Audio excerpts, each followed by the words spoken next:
Lorna Tolentino inamin na ang relasyon nila ni Lito Lapid.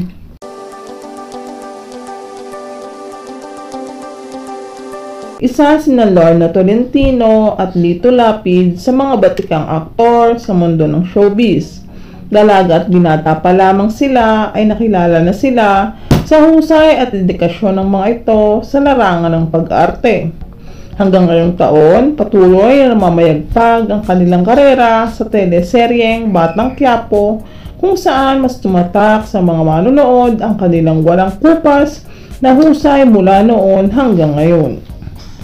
Sa teleseryeng Batang Quiapo nga ay magkarelasyon sina Lorna at Lito, kung saan maging sa tunay na buhay pala ay magkasintahan din ang mga ito. Ayon kay Ogie Diaz, nito lang 2024, naging malapit sa isa't isa sina Lorna at Lito. Napalapit sila sa isa't isa mula na magkatrabaho sila sa teleseryeng Batang Quiapo na pinagbibidahan at pinirektor ni Coco Martin. Marami ang talaga namang kinilig sa pag-aming ito mismo ni Lorna Tolentino sa publiko. Ayon kay Lorna, mabuting tao at mapagmahal sa pamilya at kapwa si Lito, at kahit na may edad na umano sila, kinakitaan niya umano ito ng respeto at pagmamahal sa pamilya ni Lito Lapid.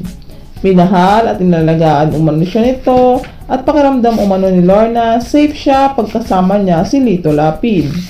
Samantala, dahil nga sa pag-aming ito ni Lorna, alam umano niya na marami ang mapanghusga, ngunit tao lamang din umano silang nagmamahal.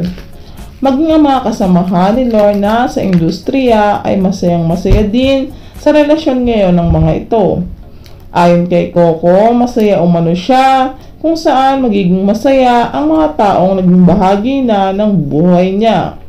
Mabuting tao umano si Lito, alam umano niya na hindi nito sasaktan si Miss Lorna.